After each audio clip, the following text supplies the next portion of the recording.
नमः शिवाय। सोमवार व्रत कथा। एक बार किसी एक नगर में साहूकार रहता था। उसके घर में धन की कोई कमी नहीं थी, लेकिन कोई संतान न होने के कारण वह बहुत दुखी था। संतान प्राप्ति के लिए वह हर सोमवार को व्रत भी रखता था और पूरी श्रद्धा से शिवजी के मंदिर जाकर भगवान शिव और माता पार्वती की पूजा किया करता था। उसकी भक्ति देखकर एक दिन माँ पार्वती प्रसन्न होकर भगवान शिव से साहूकार की मनोकामना पूर्ण करने के लिए निवेदन करने लगीं। पार्वती जी के आग्रह पर भगवान शिव ने कहा, हे पार्वती, इस संसार में हर प्राणी को उसके कर्मों का फल मिलता है और जिसके भाग्य में जो हो उसे भोगना ही पड़ता है। लेकिन पार्वती जी ने साहूकार की भक्ति देखकर उसकी मनोकामना पूर्ण करने की इच्छा व्यक्त की। माता पार्वती के आग्रह पर शिव जी ने साहूकार को पुत्र प्राप्ति का वरदान तो दे दिया, लेकिन उन्होंने बताया कि यह बालक 12 वर्ष तक ही जीवित रहेगा। माता पार्वती और भगवान शिव की बातचीत को साहूकार सुन रहा था, इसीलिए उसे ना तो ज़्यादा खुशी हुई और ना ही कोई दुख हुआ। वह पहले की भांति शिव जी की पूजा करता रहा। कुछ समय के बाद साहूकार की पत्नी ने एक पुत्र को जन्म दिया। जब वह बालक 11 वर्ष का हुआ तो उसे काशी पढ़ने के लिए भेज दिया। साहूकार ने पुत्र के मामा को बुलाकर उसे बहुत सारा धन देते हुए कहा कि तुम इस बालक को काशी विद्या प्राप्ति के लिए ले जाओ।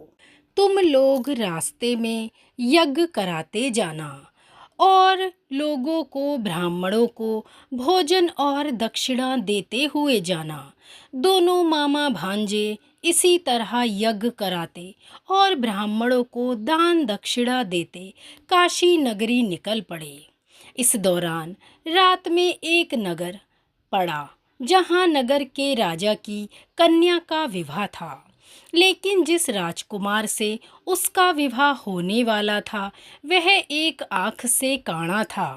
राजकुमार के पिता ने अपने पुत्र के काना होने की बात को छुपाने के लिए सोचा, क्यों ना उसने साहूकार के पुत्र को दूल्हा बनाकर बिठा दिया जाए।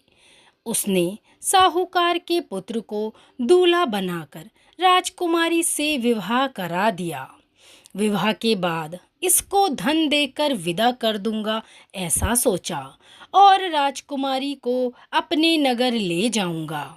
लड़के को दूल्हे के वस्त्र पहनाकर राजकुमारी से विवाह करा दिया गया। साहूकार का पुत्र ईमानदार था, उसे यह बात सही नहीं लगी, इसलिए उसने अवसर पाकर राजकुमारी के दुपट्टे पर लिखा कि तुम्हारा विवाह मेरे साथ हुआ है, लेकिन जिस राजकुमार के संग तुम्हें भेजा जाएगा वह एक आँख से काना है। मैं तो काशी पढ़ने जा रहा हूँ। जब राजकुमारी ने चुन्नी पर लिखी बातें पढ़ीं तो उसने अपने माता पिता को यह बातें बतलाईं। राजा ने अपनी पुत्री को विदा नहीं किया, फिर बारात वापस चली गई। दूसरी ओर साहूकार का लड़का और उसका मामा काशी पहुँचे और वहाँ जाकर उन्होंने यज्ञ किया। जिस दिन लड़का 12 साल का हुआ उस दिन भी यज्ञ का आयोजन था। लड़के ने अपने मामा से कहा कि मेरी तबीयत कुछ ठीक नहीं है। मामा ने कहा कि तुम अंदर जाकर विश्राम कर लो। शिवजी के वरदान के अनुसार कुछ ही देर में उस बालक के प्राण निकल गए। मृत भांजे को देख उसके मामा ने विलाप करना शुरू किया। संयोगवश उसी समय शिवजी और माता पार्वती उधर से जा रहे थे। माता पार्वती ने भोलेनाथ से कहा, स्वामी, मुझे इसके रोने के स्वर को सहन नहीं हो पा रहा है। आप इस व्यक्ति के कष्ट को दूर कीजिए। जब शिवजी मृत बालक के समीप गए तो वह बोले, यह उसी साहूकार का पुत्र है जिसे मैंने 12 वर्ष की आयु का वरदान दिया था। अब इसकी आयु पूरी हो चुकी है। लेकिन मातृ भाव से विभोर माता पार्वती ने कहा, हे महादेव, आप इस बालक को और आयु देने की कृपा करें, अन्यथा इसके वियोग में इसके माता पिता भी तड़प तड़प कर मर जाएंगे। माता पार्वती के पुनः आग्रह पर भगवान शिव ने उस लड़के को जीवित होने का वरदान दिया। शिवजी की कृपा से वह लड़का जीवित हो गया। शिक्षा पूरी करके लड़का मामा के साथ अपने नगर की ओर चल दिया। दोनों चलते हुए उसी नगर में पहुँचे जहाँ उसका विवाह हुआ था। उस नगर में भी उन्होंने यज्ञ का आयोजन किया। उस लड़के के ससुर ने उसे पहचान लिया और महल में ले जाकर उसकी खातिरदारी की और अपनी पुत्री को विदा किया। इधर साहूकार और उसकी पत्नी भूखे प्यासे रहकर बेटे की प्रतीक्षा कर रहे थे। उन्होंने प्रण कर रखा था कि यदि उन्हें अपने बेटे की मृत्यु का समाचार मिला तो वे प्राण त्याग देंगे। परंतु अपने बेटे के जीवित होने का समाचार पाकर वह बेहद प्रसन्न हुए। उसी रात भगवान शिव ने साहूकार के स्वप्न में आकर कहा, हे श्रेष्ठी, मैंने तेरे सोमवार के व्रत करने और व्रत कथा सुनने से प्रसन्न होकर तेरे पुत्र को लंबी आयु प्रदान की है।